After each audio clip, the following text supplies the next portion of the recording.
participación. Gracias a la doctora Claudia Pellizas, investigadora principal de CONICET, por su inestimable contribución para el desarrollo de esta actividad, y a nuestras asistentes administrativas que, por supuesto, con su laboriosidad y entrega personal facilitan su concreción.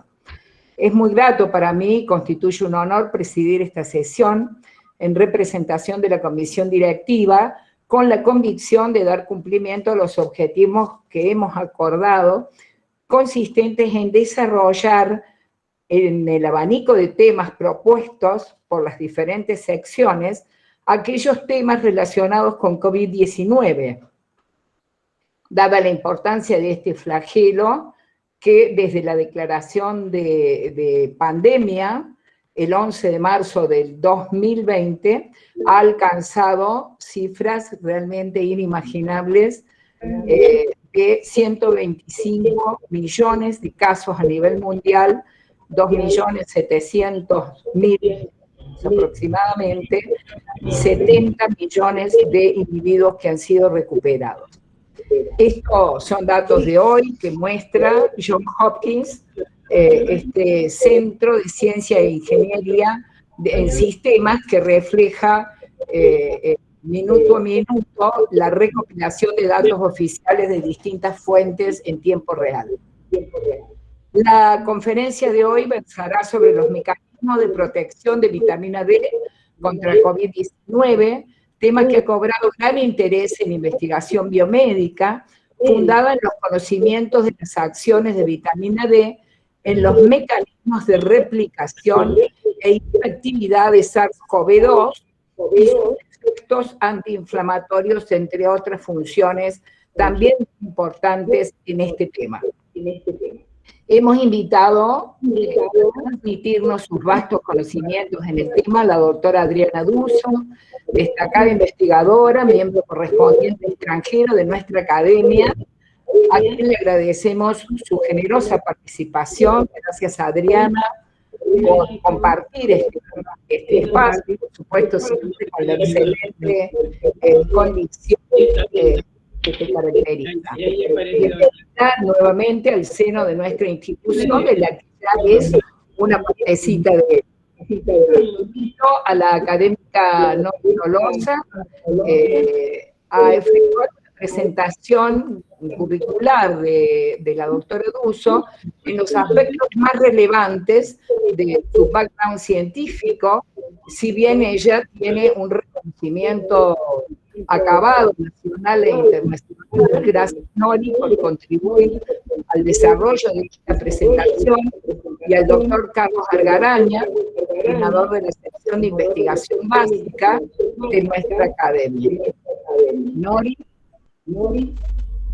Muchas gracias, Mirta. Por favor, le ruego a todos los asistentes el micrófono porque se siente mucho eco. Muchas gracias. Para mí constituye una verdadera alegría presentar a Adriana, a quien conozco desde hace muchísimos años. La doctora Adriana Duso es miembro correspondiente extranjera de la Academia de Ciencias Médicas de Córdoba. En cuanto a su formación académica, ella es licenciada en bioquímica y doctora en bioquímica, habiendo obtenido ambos títulos en la Facultad de Bioquímica de la Universidad Nacional de Rosario. La situación profesional actual de Adriana es Associate Professor of Medicine en la División de Endocrinología, Metabolismo y Lípidos de la Washington University, Missouri, Estados Unidos.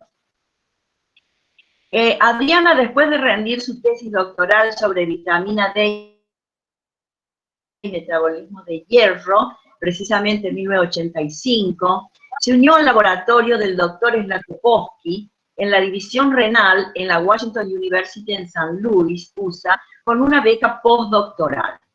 2 años después fue ascendida a investigadora asociada y luego asociada en investigación, donde desarrolló líneas de investigación básica y translacional hasta mediados de 2010. Luego se unió a la División de Nefrología Experimental en el IRB Lleida Facultad de Medicina de Lleida, España, para continuar su investigación básica y translacional en dicha división y en la UDECMA del Hospital Universitario Arnau de Vilanova de Lleida. En 2015 se incorporó al Servicio de Metabolismo Óseo y Mineral del Hospital Universitario Central de Asturias en Oviedo. A fines de 2020 se trasladó nuevamente a San Luis, USA, donde reside actualmente. El área de investigación a desarrollar en el laboratorio de la División de Endocrinología de la Facultad de Medicina de la Washington U incluye los mecanismos genéticos y epigenéticos de la protección por parte de la vitamina D del desarrollo de daño cardiovascular en diabetes e hipertensión. Tiene Adriana en la actualidad más de 100 publicaciones, 62 revisiones por invitación y 12 capítulos de libro. Ha impartido 107 conferencias por invitación sobre temas de su especialidad en congresos nacionales e internacionales. Los principales temas de interés de investigación incluyen producción extrarrenal de calcitriol en la enfermedad renal crónica, mecanismos para la actividad de los análogos activos de la vitamina D, anomalías en el metabolismo de la vitamina D y las acciones del receptor de la vitamina D en la enfermedad renal crónica, bases moleculares de la hiperplasia paratiroidea en la enfermedad renal crónica, y más recientemente, contribución de la inhibición de la vitamina D de TACE y la inducción de cloto en atenuar la progresión del daño renal y cardiovascular. Comparación de la eficacia relativa de la vitamina D activa, los agentes calcimiméticos y las intervenciones nutricionales con vitamina D y o glucanos de cebada en la prevención, atenuación de la inflamación sistémica, el daño renal y vascular en la enfermedad renal crónica. Tiene un largo historial en formación de recursos humanos, que incluye formación en investigación básica y en nefrología de estudiantes estadounidenses e internacionales de pregrado, posgrado y doctorado. Profesor externo en tutorías sobre vitamina D y osteodistrofia renal para becarios de endocrinología en la Universidad de Columbia en Nueva York. Dictado de cursos postdoctorales en la Escuela de Bioquímica y Medicina de la Universidad Nacional de Rosario. Profesor del programa de máster sobre cardiovascular y biomedicina en el IRB Lleida, Universidad de Lleida.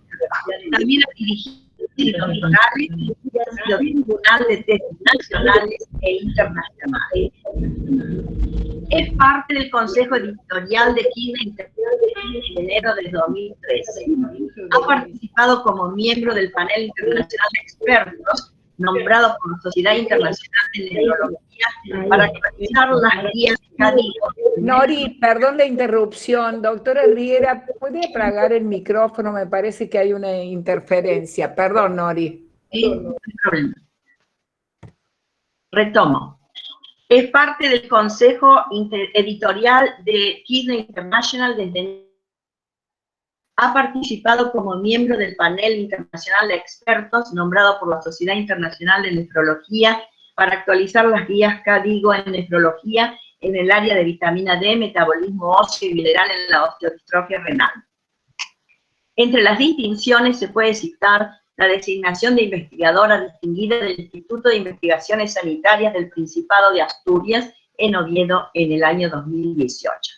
En cuanto a los indicadores generales de la calidad de su producción científica, teniendo como fuente la Web of Science de Thomson Reuters, artículos publicados 162, total de veces citados 5.914, total de veces citados sin citas propias 5.636, artículos en que se cita 4.394, artículos totales en que se cita sin citas propias 4.320, promedio de citas por elemento 37,19, índice H 39. Más allá de estos números, lo más importante es la calidad de su producción y de la generosidad en la transmisión de conocimientos a todos los interesados en su temática de estudio. Hoy nos hablará acerca de los mecanismos de protección de la vitamina D contra el COVID-19. Adriana.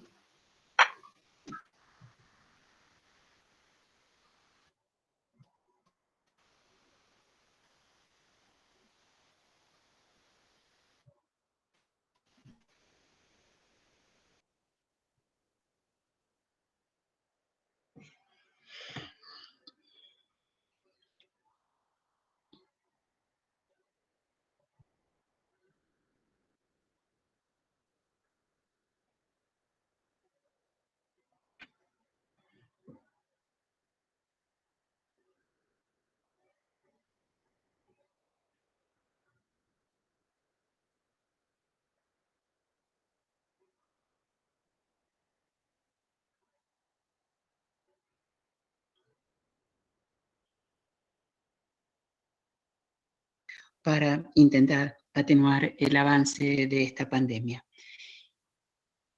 Un año atrás, cuando la propagación de la pandemia en Europa alcanzaba tasas exponenciales y cuando el confinamiento absoluto era la única herramienta útil probada con la que contábamos para disminuir el número diario de infectados y de muertes, todos los científicos clínicos y básicos del mundo sumaron el conocimiento de sus respectivas especialidades para contribuir a identificar los elementos de salud pública disponibles que pudiesen, sea mejorar nuestra resistencia a la infección por COVID o al menos reducir su agresividad.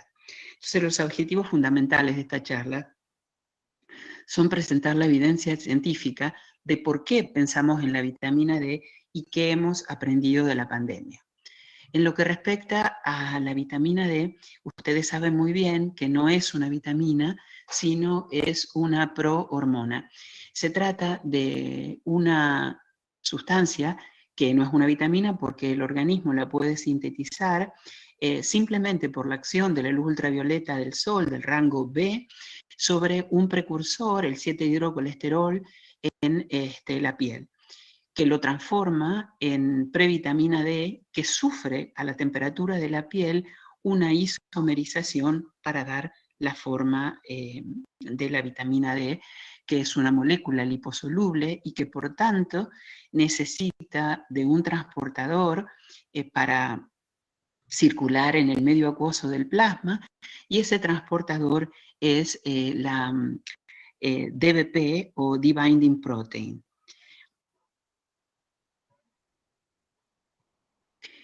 La importancia de la vitamina D en las acciones que permitieron el triunfo sobre el raquitismo y en la remodelación y el mantenimiento de un esqueleto saludable son las que más se conocen desde tiempo remoto. De hecho, fue descubrir la vitamina D y que la irradiación de la ultravioleta de la leche le confiere propiedades antirraquíticas, lo que llevó en el año 1930 a la erradicación del raquitismo, aun cuando fue 41 años más tarde que comprendimos cómo lo hace la vitamina D. Pero lo que es más importante, y que la mayor parte de la gente se olvida con respecto a las acciones de la vitamina D, es precisamente las acciones poderosas sobre el sistema inmunológico, que son las que tienen importancia para el COVID. Lo que no recordamos es que la vitamina D también ha sido muy importante en el triunfo sobre la tuberculosis, que en el año 1895 el doctor Finsen descubre que la eficacia de la luz ultravioleta del sol para curar el lupus vulgaris, que es una forma de tuberculosis de la piel. Y en el año 1903 se le otorga el premio Nobel, que inicia la exposición de pacientes tuberculosos al sol, del proceso del cual Córdoba fue un referente en nuestro país. Pero pasó más de un siglo cuando comprendimos cómo lo hace la vitamina D. Y lo que quiero destacar, que recién, hace muy poco tiempo también comprendimos, que evolutivamente el receptor de vitamina D aparece mucho antes de la transición evolutiva a vertebrados. Y aparece en células del sistema inmune, lo que ratifica que el potencial inmunológico de la vitamina D precedió a su importancia enorme en el control de la homeostasis fosfocálcica y la salud ósea. Entonces, en cuanto a esas características de protección inmunológica, sabíamos que la vitamina D ejerce una protección importante contra infecciones respiratorias, a través de asociaciones clínicas relevantes como fueron la asociación entre la hipovitaminosis D y la mayor frecuencia de infecciones respiratorias, la menor tasa de mortalidad en pacientes con neumonía asociada al ventilador y con niveles normales de vitamina D, la disminución significativa en el riesgo de infecciones respiratorias con la suplementación con vitamina D. Este estudio es sumamente importante porque se trata de un metaanálisis de 25 ensayos clínicos en 10.933 individuos que está perfectamente ajustado por potenciales variables confusoras. Y si bien ninguna relación, ninguna asociación es prueba de causalidad, sí que es importante, como mínima evidencia de causalidad, que la mayor susceptibilidad a síndrome respiratorio agudo por infecciones virales en niños ocurre cuando hay polimorfismos en el receptor de vitamina D. Acá habría un atisbo de causalidad. Entonces, importante destacar que ninguna de esas infecciones respiratorias a las que nos hemos referido en los ensayos clínicos de asociación eran COVID-19. El autor principal del metaanálisis sostiene al principio de la pandemia que en el mejor de los casos la vitamina D podría ser uno de todos los factores involucrados en determinar los resultados de la evolución del COVID. Pero es uno de los problemas que nosotros podemos corregir de manera muy segura en cuanto a intervención terapéutica y además a muy bajo costo. Entonces, ¿cómo ejerce la vitamina D sus acciones benéficas para la salud ósea, antibacteriana o potencialmente anti-COVID-19, que vamos a demostrar que sí las hay? La vitamina D es una molécula inactiva que mayoritariamente en el hígado se convierte en 25-hidroxivitamina D, que es un primer proceso de activación para dar una molécula moderadamente activa que el riñón también mayoritariamente convierte en su forma hormonal extremadamente activa, una poderosa hormona esteroidea que es el 1,25-dihidroxivitamina D. Es tan poderosa esta hormona que las concentraciones circulantes de 1,25-hidroxivitamina D de 30 a 70 picogramos por mililitro son 1000 veces superiores a la de su precursor, la 25-hidroxivitamina D de 30 a 100 nanogramos por mililitro. Como el 1,25, como toda hormona esteroidea, tiene un receptor, conocemos un solo receptor de vitamina D al que se une para ejercer sus acciones biológicas. Y las acciones biológicas de esta poderosa hormona esteroidea son como la mayor parte de las hormonas esteroideas. Una vez sintetizados por el riñón, ingresa a la célula diana, donde se une a su receptor y el complejo 1,25 receptor se transloca al núcleo celular, donde modula la maquinaria genética de la célula para activar o reprimir genes, que en este caso son los genes que vamos a llamar anti-COVID-19, que son algunos de los 500 genes que están regulados en el genoma humano por la vitamina D, que son importantes en supervivencia y calidad y riesgo de mortalidad, y disminución del riesgo de mortalidad en individuos normales.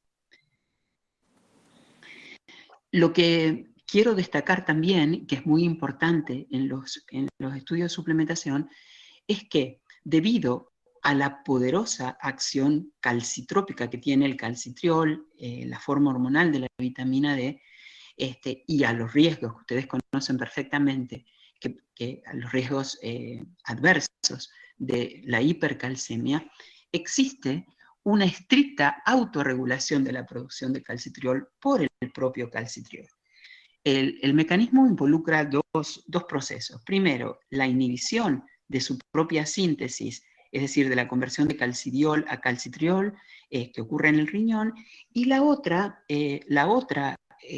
forma de control estricto es inducir, el calcitriol induce a la proteína, a la 24-hidroxilasa, la CYP24A1, que convierte al 1,25 en 1,24-25, que es un compuesto inactivo. Entonces, la vitamina D es el único sistema vitamínico, digamos, porque la vitamina D no lo hace, que controla su propia producción. Y esto es muy importante para evitar los problemas adversos de la sobredosificación. Importante también destacar que las acciones de la vitamina D anti-COVID van a depender no solamente del receptor de vitamina D en la célula, de la capacidad de producir 1,25, sino también de hasta qué punto los excesos podrían estar catabolizando el 1,25 o el 25-hidroxi que estamos administrando. Entonces, es para preguntarse, debo entender que la deficiencia de vitamina D hace que no se pueda producir suficiente 1,25 para las acciones biológicas de la vitamina D. Y eso no es lo que ocurre.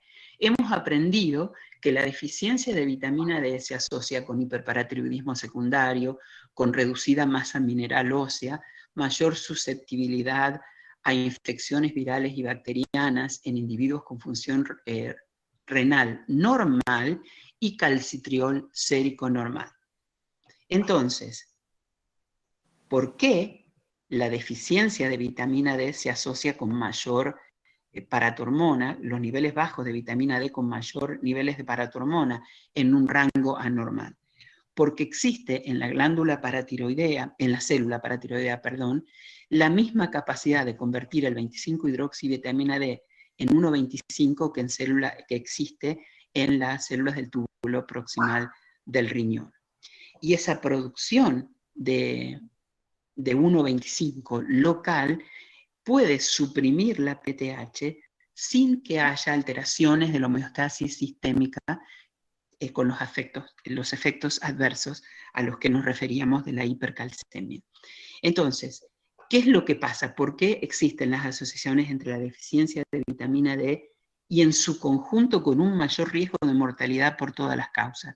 Porque existe una reducción de la capacidad del complejo calcitriol, receptor de calcitriol dentro de la célula diana, de activar o suprimir el gen que sea necesario para una determinada función biológica.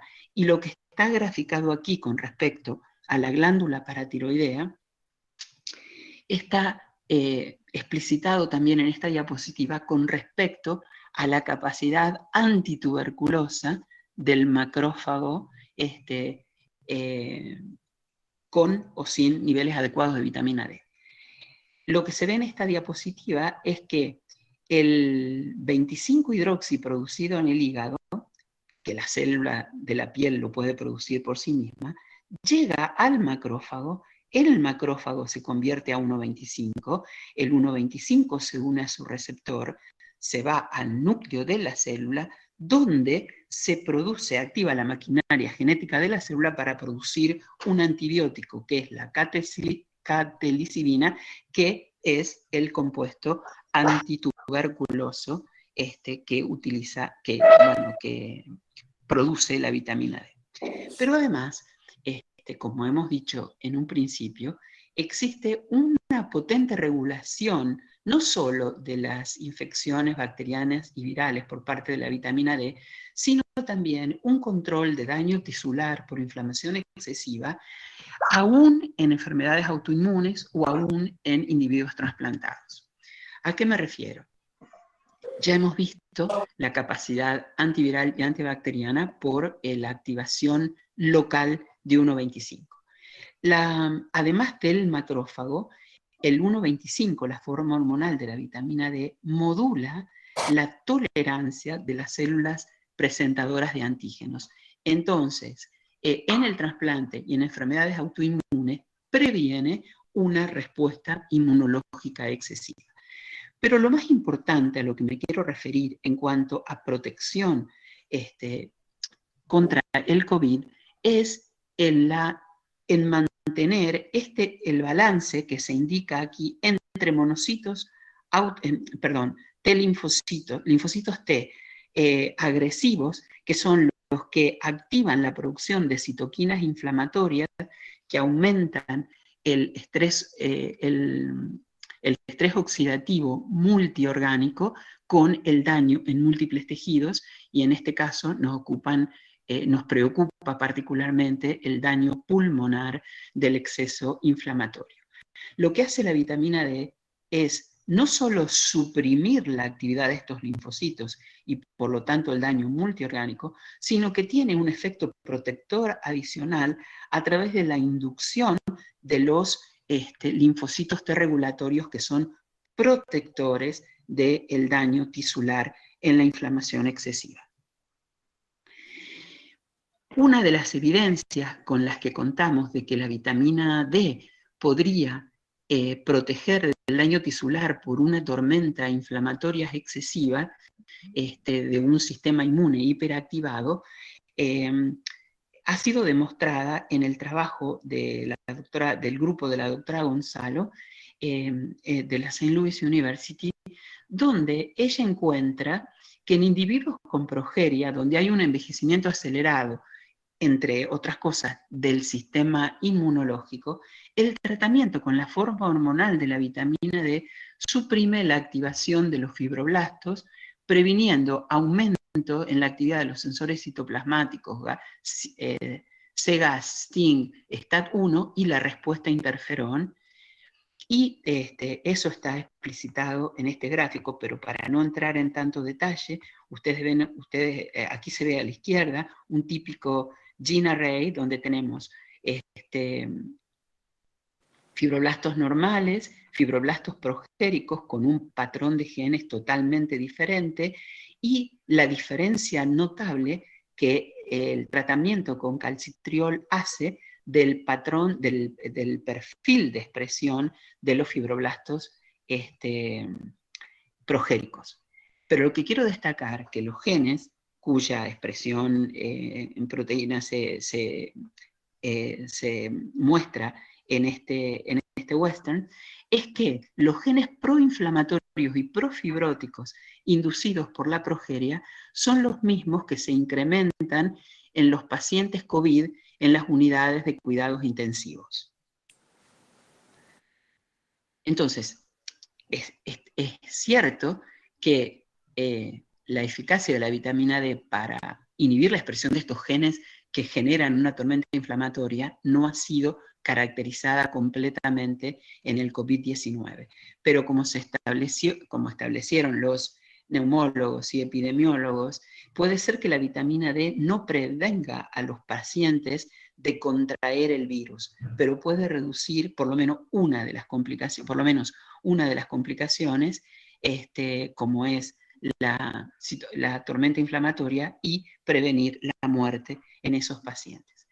Ahora nos vamos a referir a acciones protectoras adicionales de la vitamina D contra el COVID. Una de ellas es la supresión de la replicación viral a través de la inducción de autofagia. La otra es la atenuación del daño multiorgánico a través de la inhibición del sistema renina-angiotensina. Y en vamos a estudiar tres aspectos: la inhibición que hace la vitamina D del gen de la renina, la inducción de la expresión de AC2 y la supresión de la expresión de ADAM17. Con respecto a la supresión de la replicación viral por inducción de autofagia. Primero digamos, ¿qué es la autofagia? La autofagia es un proceso con el que cuentan las células del organismo como para protegerse y mantener su viabilidad en condiciones de estrés prolongado. Uno de los estrés prolongados puede ser una inflamación, una invasión bacteriana o viral, o un estrés prolongado puede ser la falta prolongada de nutrientes. Entonces, lo que la célula hace para protegerse es englobar organelas vitales para la célula en unos compartimientos que se llaman autofagolisosomas, en el proceso de autofagia, y es un compartimiento que está rodeado por una doble membrana. En ese proceso de autofagia, la beclina es una proteína, la beclina 1 es una proteína fundamental. ¿Qué es lo que ocurre cuando el virus entra a la célula? El virus induce a una proteína que se llama SCIP2. El SCIP2 marca con estas ubiquitinas a la beclina 1 y eso acelera el proceso de degradación en los proteosomas de la beclina 1 y entonces se destruye la posibilidad de formar autofagolisosomas.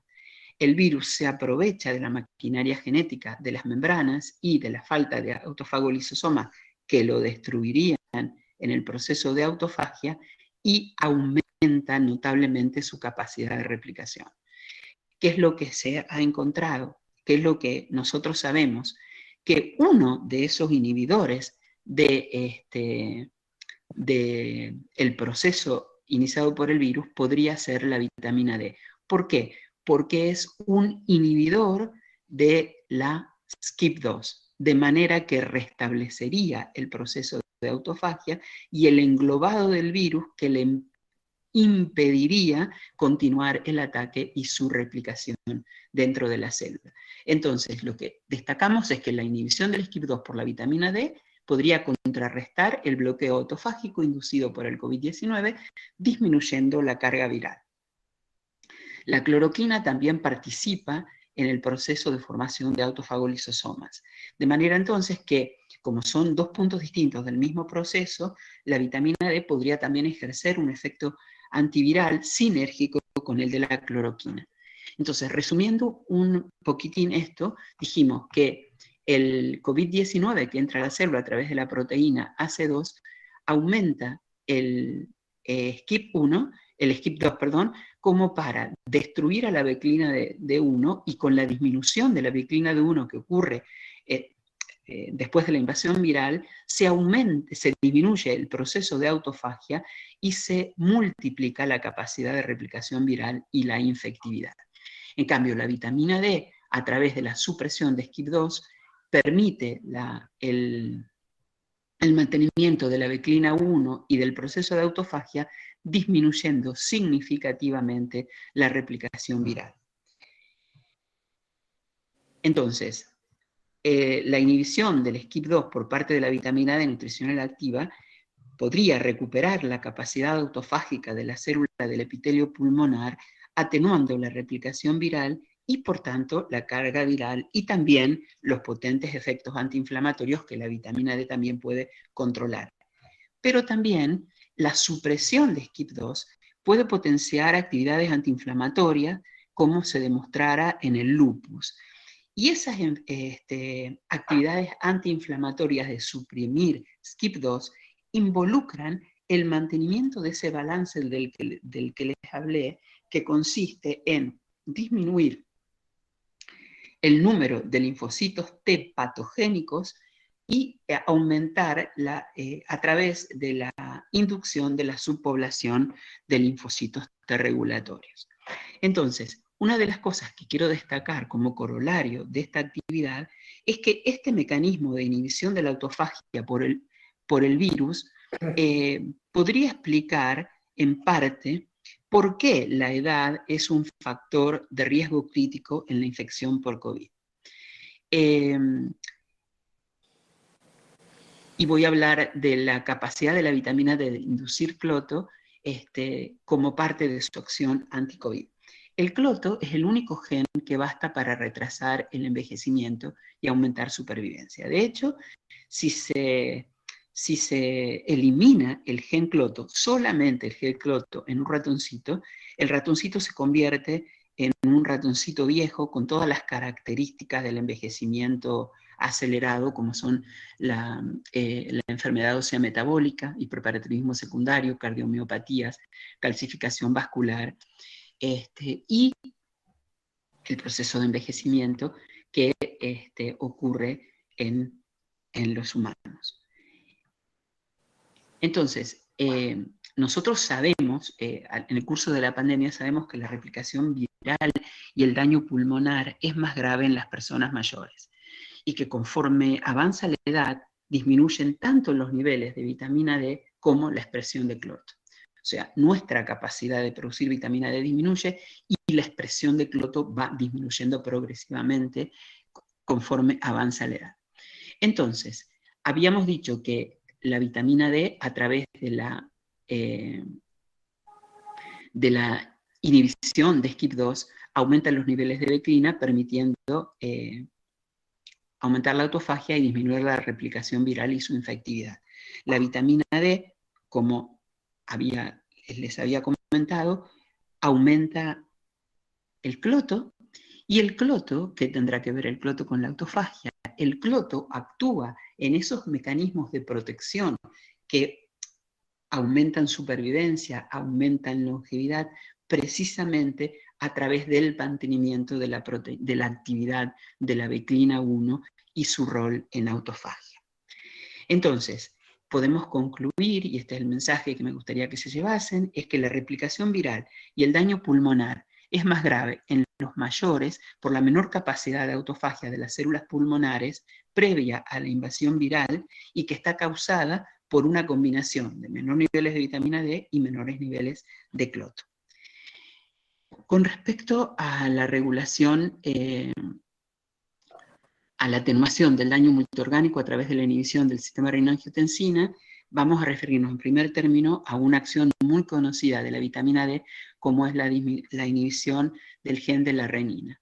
Saben que la vitamina D inhibe directamente con la vitamina D hormona unida a su receptor, inhibe la expresión del gen de la renina, que es la primera proteína vital para la activación de la cascada de excesiva producción de angiotensina, de angiotensina 2, con sus efectos de inflamación y de fibrosis que agravarían la progresión del COVID, como bien se ha demostrado que es una de las comorbilidades más frecuentes en los pacientes COVID positivos.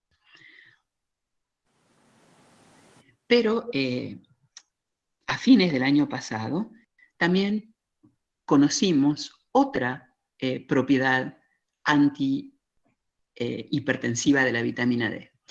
Y en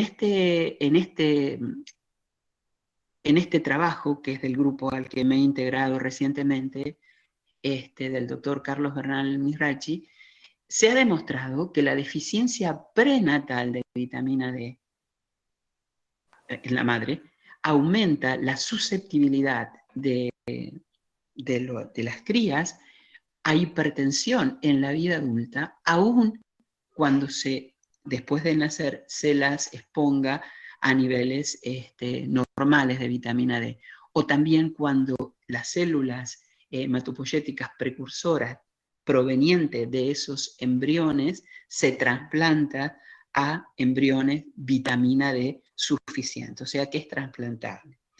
Ese proceso se debe a que la deficiencia de vitamina D o el receptor o la falta del receptor de vitamina D aumentan el estrés del sistema del retículo endoplásmico, que se traduce en la secreción aumentada por parte del macrófago de un microRNA, el microRNA 106B5P, que tiene la capacidad de activar a las células del sistema justaglomerular a producir más renina y aumentar entonces la renina circulante y la hipertensión.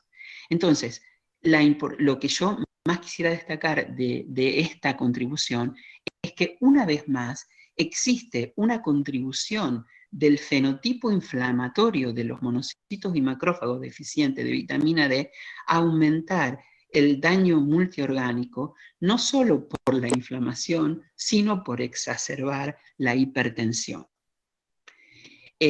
Ahora nos vamos a referir a cómo se controla el sistema renina-angiotensina a través de la inducción por parte de la vitamina D de la expresión de ACE2. Cuando el virus ingresa a la célula, necesita a la proteína ACE2 para como un receptor al cual que le permite la invasión.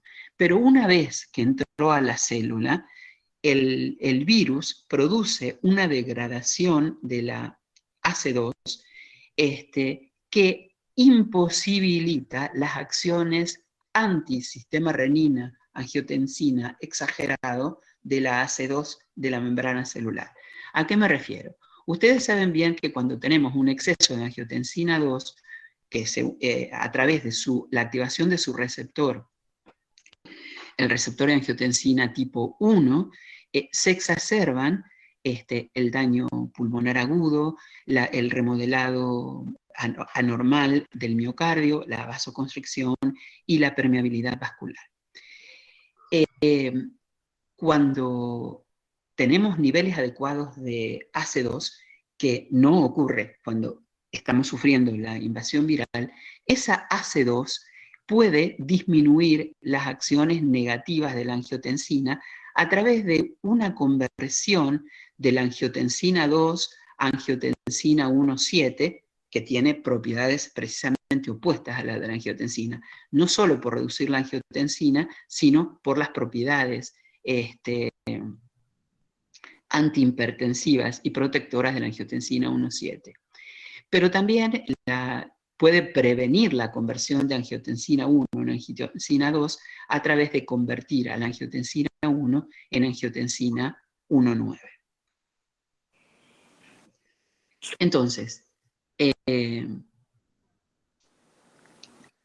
la vitamina D compensaría la disminución de AC2 del virus porque induce directamente la expresión de AC2 y de esa manera puede contrarrestar la activación del sistema renina-angiotensina inducido por el COVID-19 y de esa manera estar disminuyendo el daño multiorgánico. Entonces, resumiendo esta segunda parte, decimos que la invasión del virus disminuye el AC2, entonces, además de aumentar la inflamación por la invasión viral, la disminución de AC2 está está aumentando la actividad del sistema renina-angiotensina y aumentando el riesgo de daño pulmonar. Cuando la vitamina D aumenta los niveles de AC2 en la superficie celular, protege de estos dos mecanismos, fundamentalmente disminuyendo el sistema renina-angiotensina y, por tanto, el daño celular. Entonces, la inducción de AC2, que es el nombre en inglés y esto EK2 en castellano, por la vitamina D es efectiva, o sería efectiva para disminuir las lesiones pulmonares severas inducidas por la inflamación desatada por el COVID y agravadas por la hipertensión en el grupo de mayor riesgo, que serían los mayores de 60 años. Una de las cuestiones importantes al principio de la pandemia era si la inducción de AC2 por parte de la vitamina D podría complicar, en lugar de complicar la invasión viral a través de facilitarle puertas de entrada al virus. Y por esa razón también se había suprimido el uso de inhibidores del sistema renina-angiotensina, porque el tratamiento con los IECA y los inhibidores del receptor y los inhibidores de la enzima convertidora de angiotensina aumentan los niveles de AC2. Pero se demostró en un paper de principios del 2020 que los inhibidores del sistema renina-angiotensina no solo que no tienen efectos adversos, sino que son beneficiosos. Y entonces, el aumento que la vitamina D hace de la AC2 podría tener sinergias importantes con respecto con el tratamiento con inhibidores del sistema renina-angiotensina, sobre todo en los individuos hipertensos. Sobre todo, son los que toman inhibidores. El tercer punto al que me quiero referir, y es el último punto más importante, es la supresión de la expresión de ADAM17. Los aumentos de angiotensina 2 aumentan la movilización a la superficie celular del ADAM17, que es una enzima que corta multiplicidad de moléculas de la membrana. Una de las moléculas más importantes como causa del daño renal es la liberación de la forma soluble del TGF-alfa, el factor transformador del crecimiento alfa que transforma el crecimiento normal en crecimiento tumoral en los cánceres. Y cuando la angiotensina, aumenta el ADAM17 en el riñón, eso basta como para aumentar la activación del receptor del TGF-alfa, el EGFR, el Epidermal Growth Factor Receptor, y esa activación aumenta proteinuria, glomerulosclerosis, hiperplasia tubular, infiltración de células mononucleares y fibrosis. Si se inhibe el ADAM17, lamentablemente no hay inhibidores que no sean tóxicos para usar en humanos, se previene el daño renal aun cuando persistan los niveles altos de angiotensina. Pero la otra cosa que quiero destacar del ADAM17 es el componente inflamatorio y prohipertensivo del ADAM17, y es proinflamatorio a través de liberación de moléculas profibróticas y proinflamatorias como el ICAM, el DCAM, citoquinas potentes inflamatorias como el TNF, el Tumor Necrosis Factor Alpha, y también que interviene en las lesiones vasculares y cardíacas, además de ser la más potente citoquina inflamatoria. Y también recordar que el ADAMS es uno de los factores que va a cortar ese AC2 de la membrana que necesitamos para compensar los efectos negativos de la angiotensina.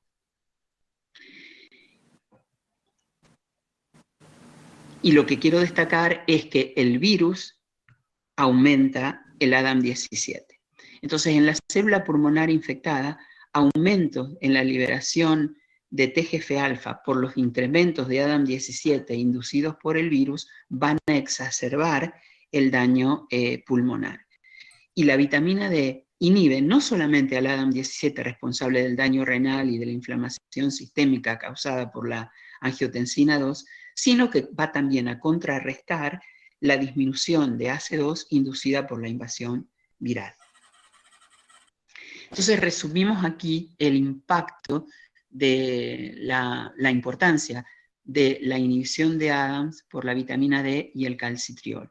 Dijimos que el virus, cuando ingresa a la célula, disminuye el AC2 y aumenta el ADAM17. La inhibición por parte de la vitamina D inhibe 3 procesos vitales. Primero, la liberación de TGF-alfa, que aumentaría el daño renal por fibrosis y aumentaría la hipertensión.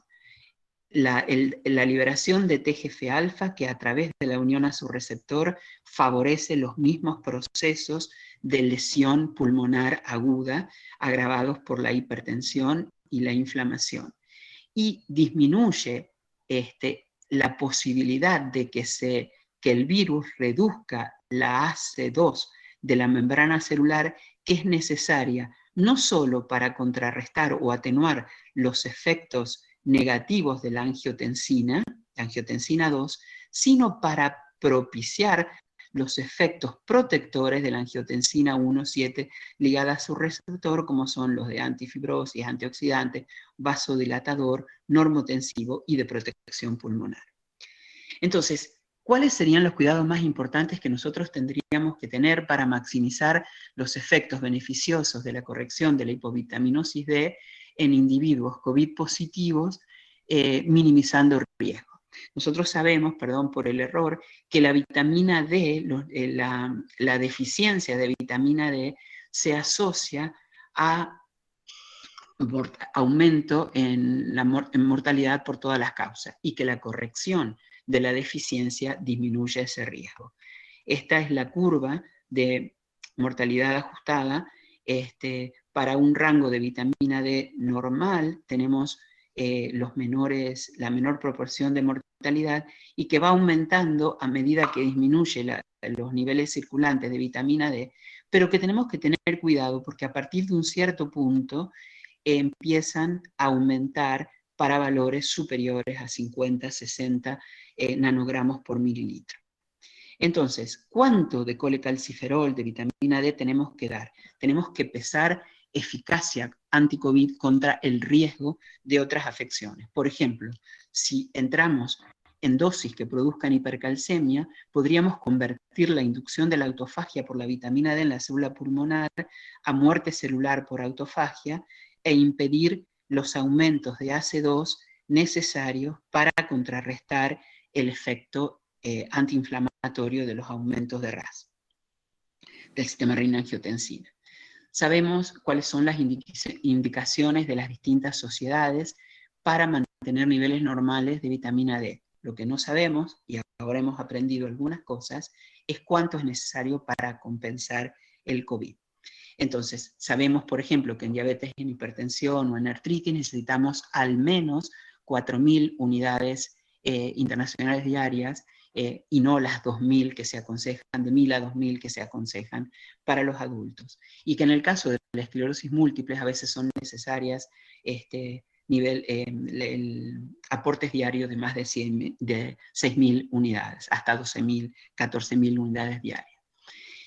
Con respecto a las infecciones respiratorias, un aporte importante fue el del metaanálisis del doctor Martineau, que establece que las dosis diarias o semanales de colecalciferol, sin ninguna dosis bolo adicional, son mucho más efectivas para proteger de infecciones agudas del tracto respiratorio. Y que destaca también que los efectos más importantes de la vitamina D se observaron, como era de esperar, en los individuos que tenían niveles basales más deficitarios en el momento en que comenzara la infección. También hemos aprendido a lo largo de este año de pandemia cuál es la protección por parte de la vitamina D.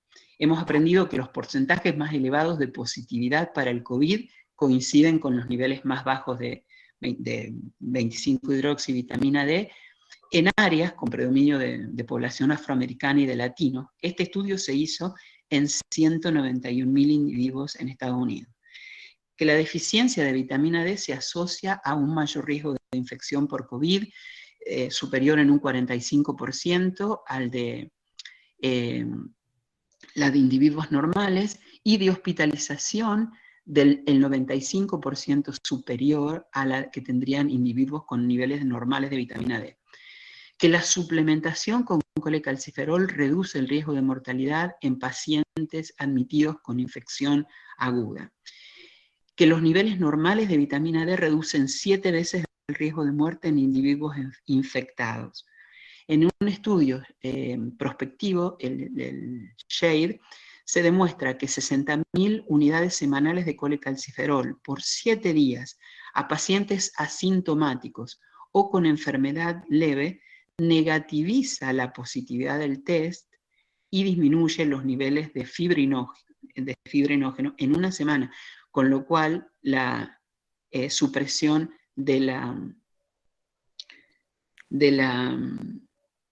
replicación viral a través de autofagia podría estar relativamente formando parte. Que las dosis bolos únicas de colecalciferol de 200.000 unidades internacionales no redujo el periodo de hospitalización en pacientes admitidos por COVID-19. Fueron 240 pacientes hospitalizados.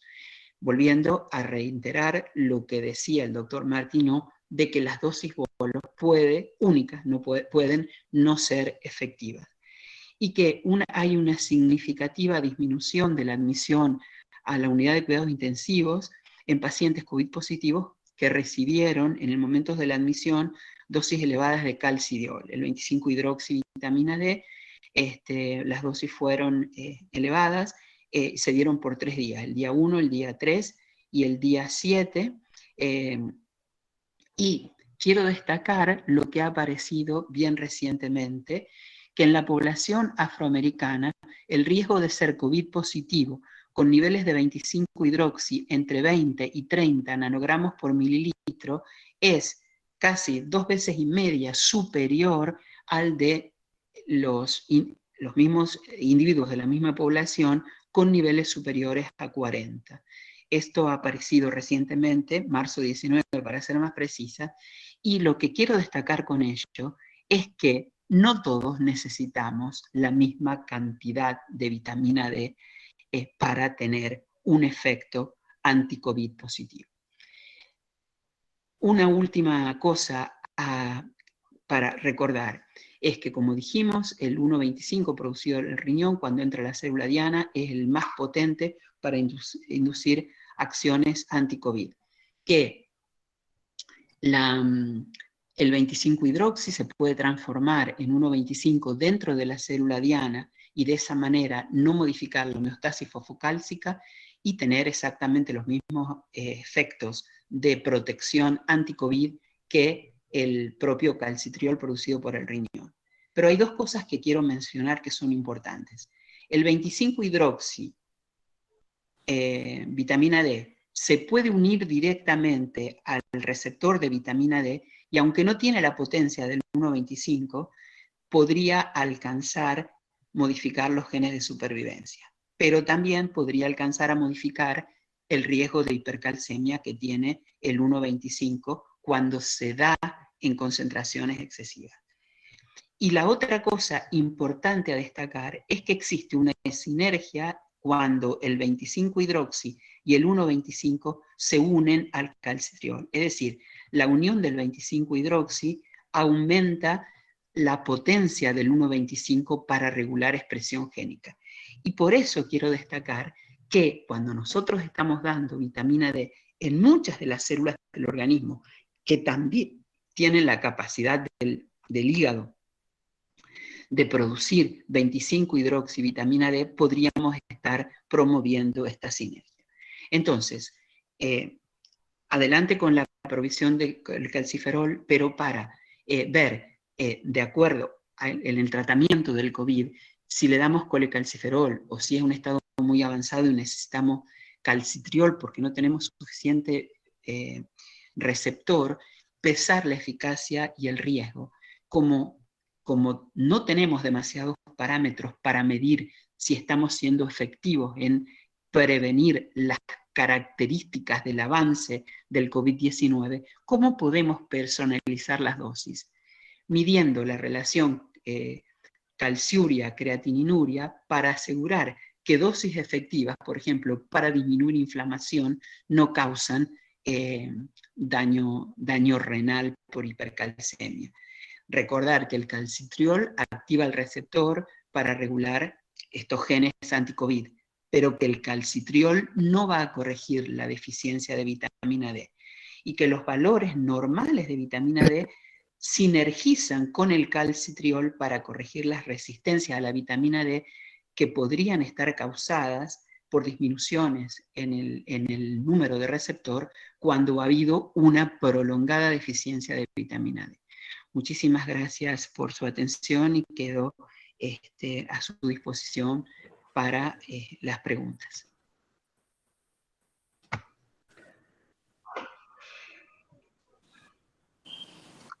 Gracias, Adriana. Excelente presentación. Tenemos de este tema tan apasionante, tenemos algunos minutos para preguntas.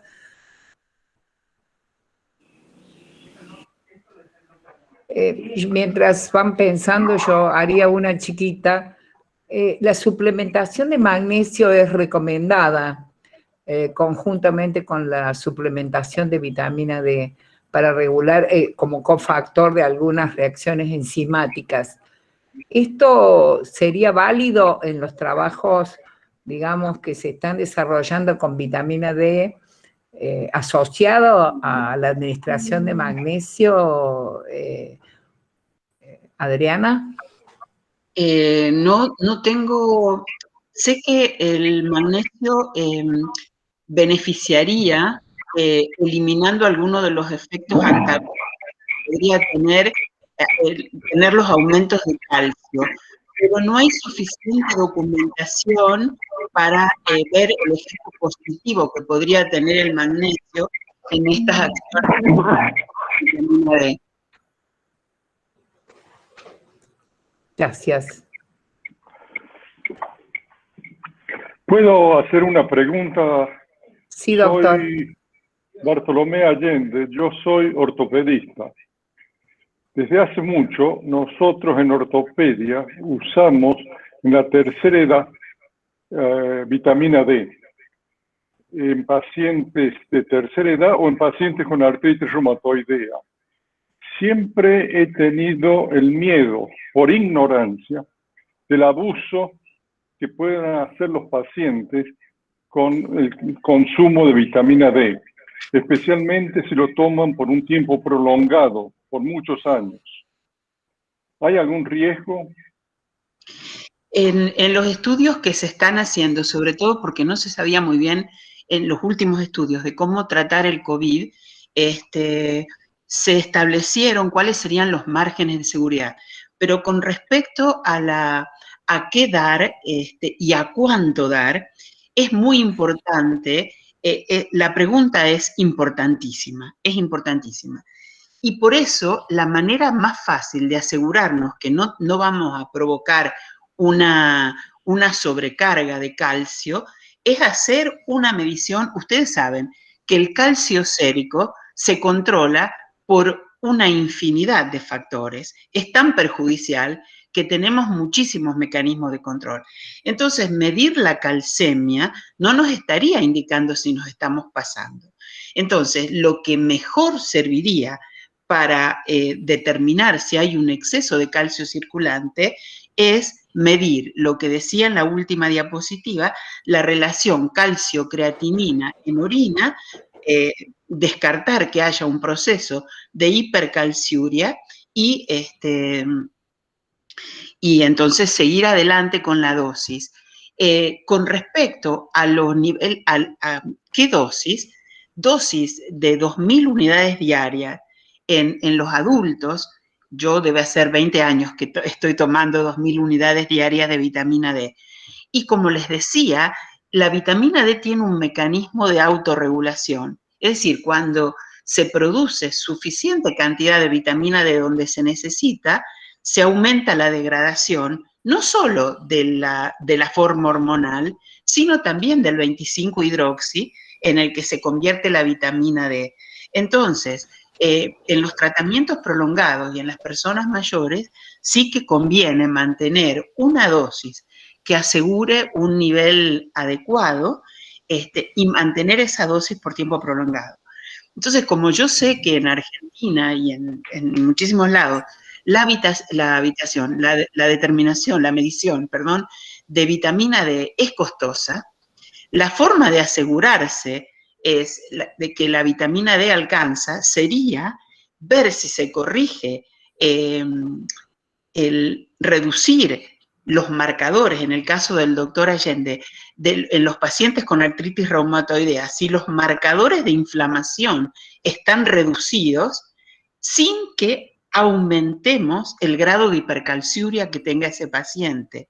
Esa sería la forma de operar como para conseguir el efecto deseado y no provocar el daño que produciría la hipercalcemia.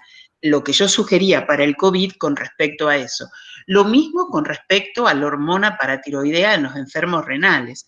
Antes de empezar a dar el compuesto activo, que a veces en el enfermo renal se hace necesario, en las personas mayores que también empiezan a aumentar los niveles de paratormona, habría que dar vitamina D hasta corregir los niveles de paratormona, seguir dando esa cantidad si es efectiva, o aumentar si se necesita, si no se ha conseguido corregir la paratormona, pero asegurarnos que en ese aumento no nos estamos quedando con un riñón que está sobrecargado en su necesidad de eliminar el calcio. Entonces, ser absolutamente prácticos, apuntar en la dirección que nos interesa. En el caso del COVID, ¿qué nos interesa? Aplacar la tormenta de citoquinas inflamatorias, aplacar el daño pulmonar, compensar por ese daño de hipertensión si el individuo es hipertenso, pero no pasarnos, porque cuando nos pasamos, la única cosa que nosotros podemos medir fácilmente es la hipercalcemia, pero cuando la vitamina D estimula su propia degradación, lo que estamos haciendo es jugar en contra de nosotros mismos, porque tanto la vitamina D que le damos como el 1,25 que se forma en la célula diana está más susceptible de degradación, porque hay un exceso. Entonces, no vamos a conseguir el efecto que deseamos simplemente porque estamos aumentando catabolismo y nos estamos pasando en la dosis con riesgo de hipercalcemia e hiperfosfatemia, que es otro factor de envejecimiento muy importante, que tenemos que cuidarnos cuando trabajamos con la vitamina D. Muchas gracias. ¿Puedo hacer una pregunta, por favor? Doctor Alday, con todo gusto. Sí. Con todo gusto. En primer lugar, doctora Duso, excelente su presentación. Realmente he disfrutado escuchándola. Muchísimas La gracias. pregunta es, quizás, no sé si está fuera de lugar, pero hay trabajos observacionales de que los pacientes, que los niños que nacen con poco peso o niños prematuros, tienen una prevalencia de hipertensión arterial mucho mayor que los niños que tienen peso normal. Y viendo sus diapositivos, veo que cuando hay hipovitaminosis D prenatal, hay también estos problemas con el sistema renina-angiotensina e hipertensión arterial. Yo le pregunto si hay mayor información, porque la información que yo tengo solamente es de estudios observacionales, pero no sobre la causa que tiene la incidencia mayor de hipertensión arterial en pacientes que tienen bajo peso o son prematuros.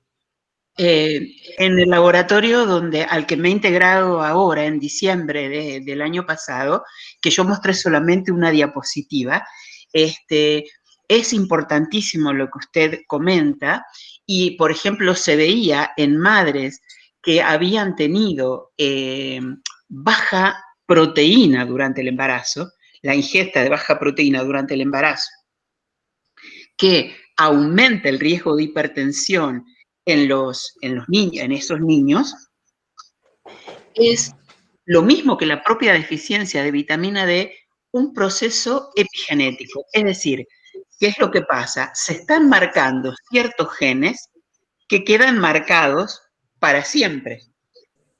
Y están identificados varios genes que se modifican por la falta de proteínas en la madre, por una mala alimentación, mala alimentación no, ingesta baja de proteína materna, y que tiene un efecto directo en la susceptibilidad al aumento de hipertensión arterial. Y lo que yo les mostraba con respecto a vitamina D, que a mí me parece fascinante, es que fíjese usted que cuando nosotros lo que se hizo en ese estudio, en el laboratorio, fue sacar las células hematopoyéticas del hígado fetal de esos embrioncitos de mamás que eran vitamina D deficiente, y se trasplantaron además de que los embriones nacieron y esos embriones tenían hipertensión y niveles circulantes altos de renina. Cuando usted trasplanta esas células hematopoyéticas a un individuo que está adulto ya y con perfectos niveles de vitamina D, está aumentando la hipertensión arterial. Y ese sistema lo tenemos caracterizado. La parte del macrófago que yo les mostré, que el macrófago libera algo, libera un microRNA que modifica la producción de renina por la célula yuxtaglomerular. Le tengo que comentar que estamos a punto de publicar que el propio macrófago que tiene vitamina D deficiente produce más renina. El propio macrófago. Entonces, la cuestión epigenética es, cuando el daño se produjo en el útero, imagínese usted que lo que va a pasar es que los genes de esa cría o de ese niño van a quedar definitivamente marcados. Entonces, podríamos prevenir el grado de hipertensión que está aumentando en el mundo simplemente corrigiendo los niveles de vitamina D en el embarazo. Y lo que usted me dice de la hipertensión, lo hemos observado también con la resistencia a la insulina. La deficiencia de vitamina D produce un cambio genético, en eso estamos trabajando en este momento como para publicarlo cuanto antes, que hace que los niños tengan mayor resistencia a la insulina. El mecanismo está establecido y en esos macrófagos, si usted previniese la deficiencia de vitamina D en la madre, está ahorrando que haya una cantidad de nacimientos con chicos que tienen mayor propensión a obesidad y mayor resistencia a la insulina, y mayor, como les decía antes, con menor susceptibilidad, con mayor susceptibilidad a hipertensión, que podría corregirse simplemente dándole vitamina D a la madre. Y eso se ha comprobado en sangre de cordón de niños nacidos con madres deficientes o no deficientes de vitamina D. Entonces, todos somos conscientes que es una población en este momento en el mundo con el aumento de la obesidad que va a terminar muriéndose teniendo una esperanza de vida inferior a las de sus padres. Y que si la vitamina D es uno de los factores que marca epigenéticamente como para que la progenie tenga alteraciones, mayor susceptibilidad a dos cosas tan importantes como son la resistencia a la insulina y la hipertensión, y la podemos corregir in útero simplemente dando una cosa tan barata como es la vitamina D, estaríamos ahorrando una gran cantidad de problemas a los sistemas de salud y mejorando la calidad de vida de un montón de gente. Gracias, no sé, Adriana. Tenemos algunas preguntas por el chat. Una de ellas en parte ha sido contestada, pero para medir niveles adecuados o no de vitamina D, medimos calciuria y creatininuria en orina de 24 horas. No es necesario en orina de 24 horas. En orinas de 2 horas puede hacerse lo más bien y están los índices establecidos para la orina para los marcadores de hipercalciuria. Nori. Bueno, en primer lugar te quiero felicitar, Adriana, excelente tu charla. Quedan muchas cosas, mucho se ha avanzado este año, pero mucho también queda realmente por conocerse, ¿no? Sobre la vitamina D. En base a todo esto que vos has dicho, en base a todas tus lecturas también, es decir, ¿cuál sería la postura para un enfermo recién diagnosticado de COVID? ¿Sí? Digamos así, independientemente de la edad, pero supongamos que sean gente relativamente jóvenes o adultos, por lo que vos has dicho, generalmente han tenido un mejor desenvolvimiento cuando tenían niveles por encima de 40 nanogramos, ¿verdad? Eso era, sí, eso era en afroamericanos y en latinos en Estados Unidos. Pero bien, en general, niveles normales de vitamina D, o sea, por encima de 30. En los afroamericanos tendrías que tener por encima de 40, pero alrededor de esa... Bien. O sea, supongamos que sean individuos que tengan esos valores, lo cual es bastante poco frecuente porque tenemos una epidemia de deficiencia de vitamina D muy grande en todo el mundo. Pero, digamos, la postura sería desde el día 1 de diagnosticado, ya dar vitamina D, dar, tal vez como decías vos, o en uno de los estudios, el día 1, el día 3 o 4, porque generalmente la tormenta esta de citoquinas que se produce transcurre entre el 7º y el 10º día de comienzo de la enfermedad. Y a su vez, ¿qué dosis o qué niveles? Aunque por supuesto que uno va a pensar que siempre depende del individuo, pero hay veces que a lo mejor las posibilidades de vitamina D cuando hay pocos recursos en salud y mucha premura para resolver a la vez, ¿cuál sería, digamos así, para el médico que está en la trinchera, qué puede hacer con respecto a dar vitamina D? ¿Cuál sería el mensaje, Giovanni? Yo lo que yo haría, y yo siempre tengo que aclarar que mis pacientes tienen 4 patas y mucho pelo, porque son ratoncitos y ratas, pero aplicar el criterio hipocrático de Hipócrates, es decir, no hacer daño y tratar de hacer lo mejor posible. Entonces, un poco lo que yo decía en la última diapositiva, ¿cómo logramos normalizar la vitamina D lo más pronto posible? Yo sé que en Argentina hay una serie de formulaciones de vitamina D. Yo daría como si no tengo idea y no puedo mirar qué vitamina D tiene, yo daría dosis de 25.000 por semana. O sea, 5.000 unidades por día durante la primera semana o durante las 2 semanas siguientes, y mediría, como digo, calcio y creatinina como para asegurarme que no me estoy pasando. Y analizaría los parámetros que se están analizando en este momento en los pacientes de COVID. Le miden proteína C reactiva, le miden dímeros, la formación de dímeros, es decir, cosas que me estarían indicando si el paciente va o no va mejorando. En ese estudio que les decía que le dieron 60.000 unidades en los 7 primeros días, bajaron los marcadores de fibrinógeno, y entonces hay algunos marcadores de que se está más o menos controlando el virus, aunque no se le pueda medir la vitamina D. Asegurarnos que no hacemos daño y medir algunos de los marcadores de infectividad viral o de avance de la lesión.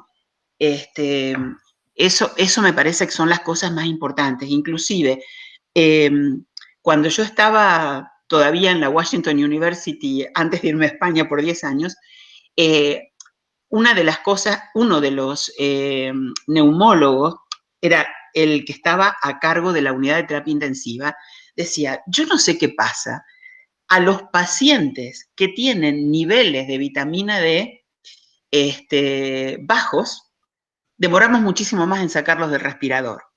Entonces dijo, mira, ¿por qué no hacemos un ensayo pequeño, 10 y 10 pacientes?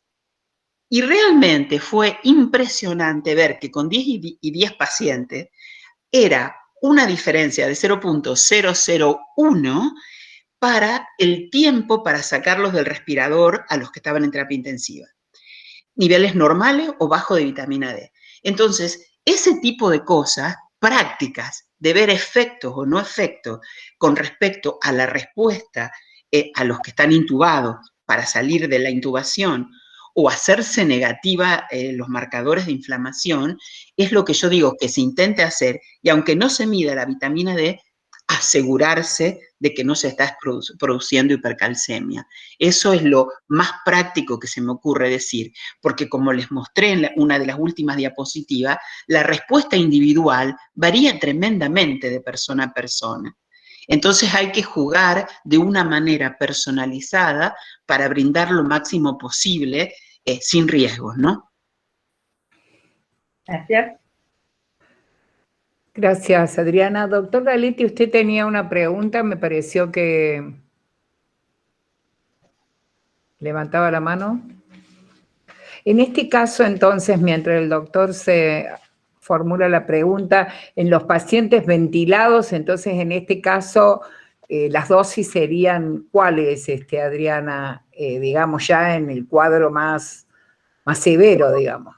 En pacientes más severos, una de las cosas que nosotros habíamos pensado y habíamos propuesto, que habría que consultar con los nefrólogos, pero dar unas dosis pequeñas de calcitriol también, o sea, dar vitamina D 2.000 unidades, pero a los que se vean en un estado severo, si queremos parar alguna de las acciones proinflamatorias, dar 0,25 de microgramos de calcitriol de la forma hormonal 2 veces por semana nada más, mantener el nivel de vitamina D como para asegurar la activación del receptor de vitamina D de una manera mucho más rápida y poder tener un efecto así un poco, digamos, acelerado hasta tanto se lo pueda sacar del respirador.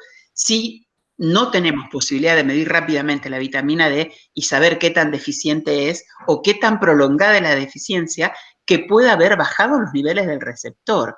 Entonces, dándole calcitriol, tenemos un efecto, bueno, mucho más potente porque le estamos dando la hormona, y ahí sí tenemos que tener muchísimo cuidado, y por eso digo, de dárselo en conformidad con los nefrólogos, pero dosis muy bajas, que nosotros tenemos la certeza que no va a dar trastornos.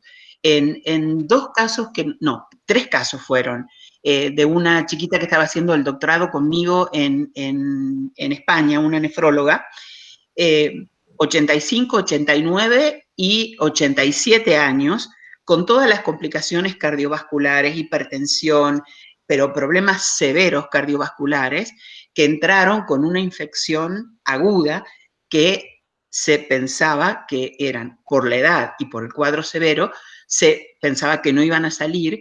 Se les dio vitamina D y calcitriol, en la manera que les decía, 2 veces por semana, 0,25 microgramos, y se los sacó, todos salieron a la semana del estado grave, que eran pacientes que se pensaba que morían. Así que yo creo que teniendo la precaución de cuidarse de la hipercalcemia y de la hiperfosfatemia y trabajar con dosis pequeñas, potenciar el efecto de la vitamina D. Gracias, Adriana. Tenemos de felicitación por la presentación de la conferencia y pedidos de poder reproducir esta conferencia, digamos, en el seno de la academia, que vamos a, por supuesto, a evaluar, digamos, dentro de la academia para ser protectores de esta, y si por supuesto Adriana nos autoriza a continuación, digamos, hacerlo, ¿no? Por supuesto que los autorizo. En este momento tiene que ser el esfuerzo de todos, hacer lo mejor que podamos para ayudar a frenar esta pandemia. Entonces, esto es propiedad de todos los aportes de un montón de gente, es un esfuerzo mío en compilar algunas cosas, pero sumarnos todos, hacer lo mejor que podamos. No tengo ningún problema, al contrario, va a ser un placer. Bueno, muchas gracias, Adriana. Yo no sé si hay más preguntas, si no creo que... Vuelvo a hacer una, doctora Mirás. Pero sí, con todo gusto, doctor. ¿Cómo le va? ¿Cómo está? Sí, soy doctor Dani Salica. Sí, buenas tardes, mucho gusto. Felicitar a la academia por este espacio y a la doctora Duso por su brillante conferencia que ya nos tiene acostumbrado a ir aportando estos datos y de este mundo tan apasionante de la vitamina D. El comentario, pregunta, tiene 2 aspectos para compartir con la doctora Duso. Obesidad, vitamina D y COVID. Obesidad, vitamina D, cepas Manao, cepas nuevas resistentes que vienen de zonas soleadas, luego de las vacaciones, y que están afectando no solo a esta situación de obesos que ya lo afecta y lo elige el COVID tradicional, sino ahora, por ejemplo, uno de los casos que marcaron el inicio de la cepa en Córdoba, paciente obeso, relativamente joven, casi sub 60, muere después de venir de México, donde recibió toda la vitamina D en el sol. Los que están llegando a Uruguay, a Córdoba y a Paraguay de Brasil llegan después de tomar mucha vitamina D, entre comillas, porque estuvieron en la playa. Nuevos desafíos, indudablemente.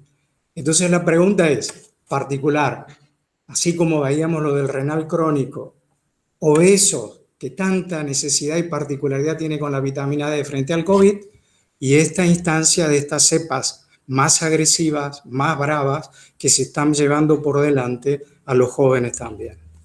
Gracias desde ya. Gracias, doctora Miras. Muchísimas gracias por los comentarios previos, Daniel. Siempre tan oportuno y tan importante la pregunta. Ustedes saben, como dije al principio, la vitamina D es una vitamina soluble, liposoluble, y entonces hay una buena acumulación en el tejido graso. Entonces, la recomendación en general que he estado repasando estos días es que en los casos de obesidad se necesitaría más que duplicar o triplicar la ingesta de vitamina D, porque lo que produzca el sol, si los que vienen de México no tienen la costumbre de protegerse con protectores solares para prevenir el melanoma, de manera tal que la síntesis de vitamina D no se ha aumentado, aunque estén doraditos. Entonces, no sabemos cuál es el estado, pero lo que yo sí me aseguraría es que doy una cantidad de vitamina D de 2 a 3 veces más grande que la que le daría a un individuo no obeso, y fundamentalmente intentaría, para implementar los posibles beneficios de la vitamina D, de evitar la tormenta de citoquinas inflamatorias o potenciar el efecto de autofagia o todo el efecto de frenar el sistema renina-angiotensina, como para que no haya tanto daño pulmonar, lo que yo haría sería una combinación de dosis bajitas, unas que ustedes, médicos concienzudos, recomienden, como para activar de una manera rápida los mecanismos de protección de la vitamina D, manteniendo niveles normales de vitamina D que van a tener que ser de 2 a 3 veces superiores a los niveles en personas no obesas. Gracias, Adriana. No sé si hay preguntas. Bueno, creo que podemos ir liberándola a la doctora.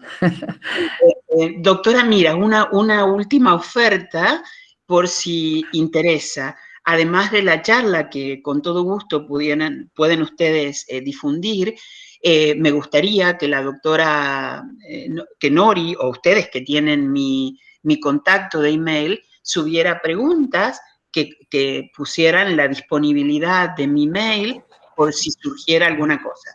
Destaco, no soy médica y las indicaciones son producto de la investigación, y siempre con la idea de intentar dar el máximo beneficio con el uso de vitamina D, evitando los riesgos. Bueno, muy bien, gracias, Adriana, realmente una gran generosidad en este ofrecimiento que seguramente es muy bienvenido por nuestra audiencia. Acabo de colocar el mail de la doctora Duso en el chat, así que si alguno de los presentes tiene interés en hacer preguntas, allí está el mail de ella. Bueno, perfecto, gracias, Nori. Bueno, entonces para finalizar, bueno, unas breves palabras. La excelencia se relaciona con la perfección y las características sobresalientes, que por supuesto es el resultado de una conjunción de factores que definen la notable calidad científica y profesional, y representa sin duda sacrificios que no todos están motivados a realizar, vocación, entrega, disciplina, y en no pocas ocasiones elegir un nuevo destino, como ha sucedido con Adriana recientemente. Así es que hemos disfrutado de esta exposición, le brindamos nuestro reconocimiento como academia, y me gustaría culminar con su diploma que acredita esta presentación, y un fuerte aplauso de todos los que hemos participado de la misma.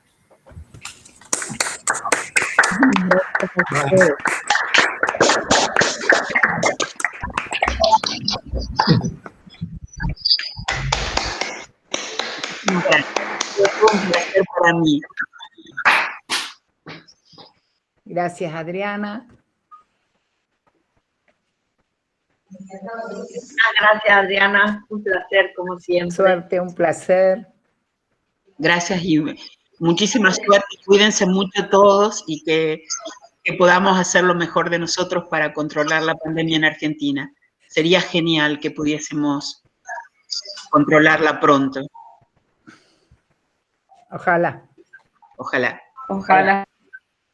Muchísimas gracias. Gracias a todos por su presencia. Adiós. Chao. Gracias, que andes muy bien. Muchas gracias. Igual ustedes. Adiós. Chao. Cuídate vos también.